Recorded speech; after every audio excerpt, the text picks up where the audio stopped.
কোরআনে আওয়াজকে স্তব্ধ করে দেওয়ার জন্য, কিন্তু তারা কোনো অবস্থাতেই পারবে না। কথা ঠিক কিনা? মামুনুল হক সাহেবের আওয়াজকে স্তব্ধ করার জন্য অনেক কিছু চেষ্টা তারা করেছিল। কথা ঠিক কিনা? আমরা তো অনেকে মনে করেছিলাম যেহেতু তিনি কারারুদ্ধ হয়েছেন, বের হওয়ার পরে তিনি আর তার গলা কণ্ঠকে তিনি আর বাড়াবেন না বলে মনে করছিলাম কিনা, কথা বলেন।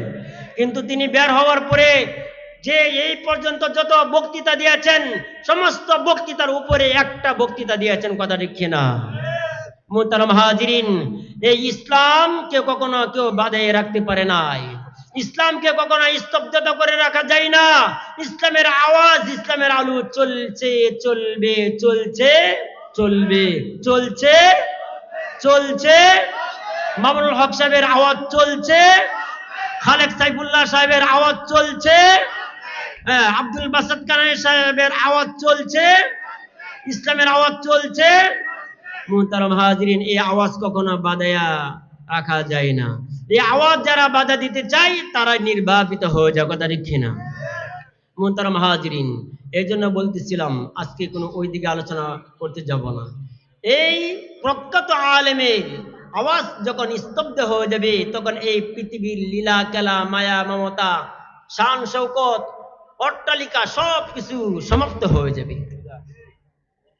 এই জন্যই তো আল্লাহ পাক রব্বুল আলামিন পবিত্র কুরআনুল কারীমের ভিতরে 114 খানা সূরার ভিতরে 101 নম্বর সূরার ভিতরে আল্লাহ পাক রব্বুল আলামিন তিনটি কসমকে তিনি বর্ণনা করেছেন। এই পৃথিবীকে আমি সূচনা করেছি, এই পৃথিবী আমি সূচনা করেছি, এই পৃথিবী আমি আবার ধ্বংস করব, সমাপ্ত ঘোষণা করব। কিন্তু সমাপ্ত ঘোষণা করলে তো যদি শেষ হয়ে যাইতো তাহলে তো ব্যাপারটা ওই রকম কঠিন ছিল না।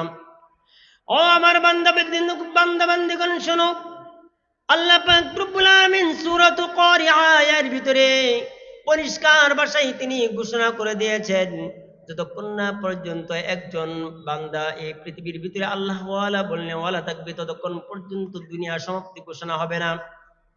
বর্তমানে তো আমাদের সমাজের চিত্র হলো এমন, আমানত একজনের কাছে রাখলে আমানত থাকে না। আমানত শুধু খালি টাকার মাধ্যমে থাকে না, আমানত শুধু কথার মাধ্যমে থাকে না, আমানত অনেক জিনিসের মাধ্যমে আমানত রাখা হয়। আল্লাহ নবীজি এক সাহাবী, এই মুহূর্তে একটা ঘটনা মনে পড়ে গেল।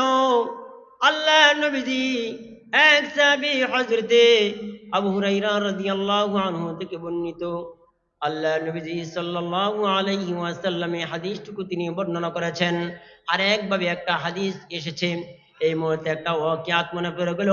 হযরতে লুকমান আলাইহিস নবী সাল্লাল্লাহু আলাইহি ওয়াসাল্লাম এর একটা ঘটনা মনে পড়ে গেল।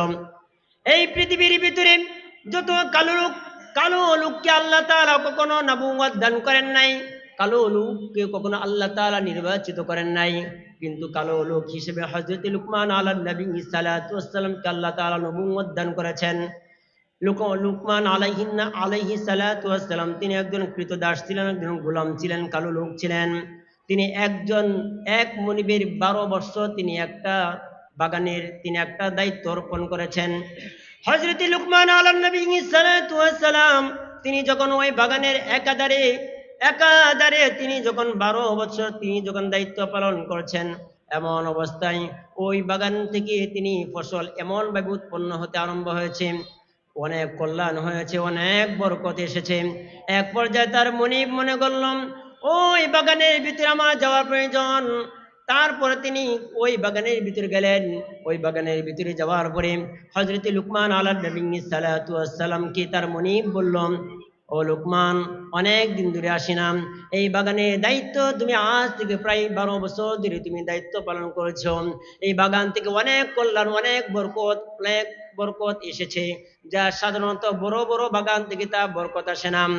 ও লুকমান, তুমি জানো কোন গাছের কোন ফল, কোনটা মিষ্ট কোনটা ভালো, সেটা তুমি ভালো করে জানো।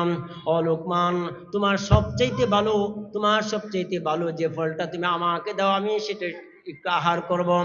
হযরত লুকমান আলাইহিস নবী সাল্লাল্লাহু আলাইহি ওয়াসাল্লাম তিনি তার সুন্দর মতো তিনি তার যে ফলটা পরিপক্ক, যে ফলটা সুন্দর, সেই ফলটা তার মনিবের নিকট তিনি নিয়ে আসলেন। আসার পরে তার মনে সেটা তিনি ভক্ষণ করলেন, খাইলেন। যেই মুখের ভিতরে দিল, মুখটা এত ঠোক লেগে গেল লুকমান আলাইহিস নবী সাল্লাল্লাহু আলাইহি ওয়াসাল্লামের উপর। তার মনে রেগে গেলেন। তার মনে লুকমানকে বলেন, ও লুকমান, অনেক দিন ধরে আমি এসে বাগানে আসি না, 12 বছর ধরে তোমার প্রতি এই বাগানের দায়িত্ব আমি অর্পণ করে দিয়েছি। আর আমি তোমাকে বললাম ভালো দেখে একটা ফল দেওয়ার জন্য, আর তুমি এমন একটা ফল দিলা যে ফলটা মুখে মধ্যে দেওয়ার সাথে সাথে মুখটা টকে পরিণত হয়ে গেল। হযরত লুকমান আলাইহিস নবী সাল্লাল্লাহু আলাইহি ওয়াসাল্লাম তিনি কেমন আমানতশালী ছিলেন, তিনি কেমন আমানতদারী ছিলেন, সেই বিষয়টা বুঝাবার জন্য আমি আপনাদের সম্মুখে এই আলোচনাটা করতেছি। হযরত লুকমান আলাইহিস নবী সাল্লাল্লাহু আলাইহি ওয়াসাল্লাম তিনি বলতে লাগলেন, মুনিব, আজ থেকে প্রায় 12 বছর ধরে আমি আপনার এই বাগানের দায়িত্ব পালন করতেছি, কিন্তু 12 বছরের মধ্যে এই বাগানের ভিতরে যতটি গাছ আছে সমস্ত গাছ থেকে অনেক ফল মাটির মধ্যে জমিনের ভিতরে পড়েছে, একটা ফলও আমি যা পারবো তো দূরের কথা, জমিন থেকে আমি একটা ফলও আমি নিজে ভক্ষণ করি না। সুবহানাল্লাহ বলবেন না? এটা হলো আমানতশীল। আজকে বর্তমানে আমাদের মাঝে আমানত নাই। আমানতের মতো একটা গুরুত্বপূর্ণ একটা বিধান যদি চলে যায়, একটা কথার জন্য সমাজের ভিতরে কলহ সৃষ্টি হতে পারে কি পারে না, কথা বলেন? অনেক কিছু টাকা আমানত রাখছে, টাকা নাই। কথা আমানত রাখছে, আমানত নাই। অনেক কিছু আমানত রাখা হয়, আমানত নাই। এই আমানত থেকে আমানত দায়িত্ব আমাদের ভালোভাবে আদায় করতে হবে। কিতাবের মধ্যে এসেছিল আমানা লাহু ওয়ালা ঈমানাতাম, ওই ব্যক্তির ঈমান নাই যার ভিতরে আমানত